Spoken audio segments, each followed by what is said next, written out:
Hi guys, तो आज मैं आपके लिए क्वेश्चन लेकर आया हूँ फिर से। ठीक है, तो ये क्वेश्चन को शुरू करते हैं करना। तो क्वेश्चन है, if the angles of a triangle are in the ratio 1:2:3 determine 3 angles. तो यहाँ पर हमें रेशियो में दे रखे हैं। ठीक है, तो ट्राइंगल है, फिगर बनाया जाता है। ठीक है, फिगर बना लेते हैं पहले। तो कोई भी ट्राइंगल बना लो, नेमिंग कर दो ABC। कैसे में नेम हो सकती है, यहाँ पर भी आ सकता है, यहाँ पर B आ सकता है, यहाँ पर C, यहाँ पर A, यहाँ पर B, यहाँ पर C। ठीक है, अब ठीक है, अब यहाँ पर हम ऐसा करते हैं कि 3 है, देखो 1:2:3। तो यहाँ पर हम एक ट्राइंगल को 1x, एक को 2x, एक को 3x, कोई भी एंगल को 1, कोई भी एंगल को 2, कोई भी एंगल को 3। ठीक है, तो यहाँ पर हम लिखेंगे लेट द एंगल्स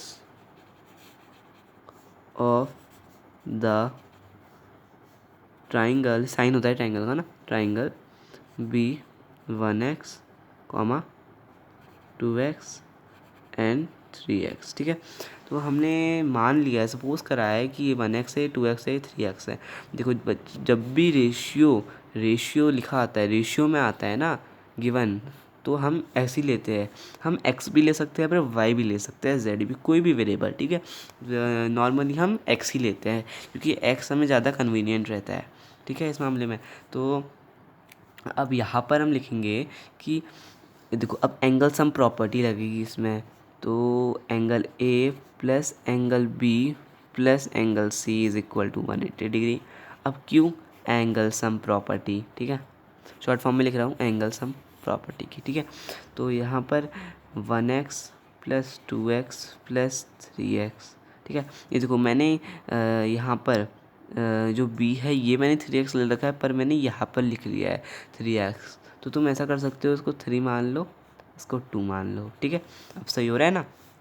ठीक है, तो इसको 3 मान लो। ठीक है, तो यहाँ पर आप सही हो रहा है, तो 180 डिग्री, क्योंकि हम किसी को भी क्या कुछ भी ले सकते हैं। तो 3 4 5 6x is equal to 180 degree. तो अब ये देखो, ये यहाँ पर है, तो ये यहाँ जाएगा 6 ना, अभी डिवाइड के फॉर्म में ज़्यादा जाएगा। ठीक है, क्योंकि यहाँ मल्टीप्लाई है ना, तो यहाँ पर डिवाइड। अब x नॉर्मली आ जाएगा 30 डिग्री। ठीक है, ठीक है, तो x नॉर्मली आ गया है 30 डिग्री। अब हमें यहाँ पर हमें एंगल ढूंढने थे ना। देखो, आप इसके एंगल ढूंढेंगे, परफेक्टली वाले एंगल। देखो हमने यहाँ पर हमें x की वैल्यू तो पता चल गई ना, हमें x की वैल्यू पता चल गई, हमने a लिया था ये। ठीक है, तो a हमने क्या लिया था 1x। हाँ, तो 1 तो ऐसे ही रहेगा, x की वैल्यू में आप पुट कर देंगे, तो आंसर क्या आया 30 डिग्री। ठीक है, अब ऐसे ही एंगल B का भी होगा, ऐसे ही एंगल C का भी होगा। एंगल B का हमने 2x लिया था, एंगल C का हमने 3x लिया था। तो यहाँ पर 2 × 30 डिग्री, तो क्या हुआ 60 डिग्री। अब यहाँ पर 3 × 30 डिग्री क्या हुआ 90 डिग्री।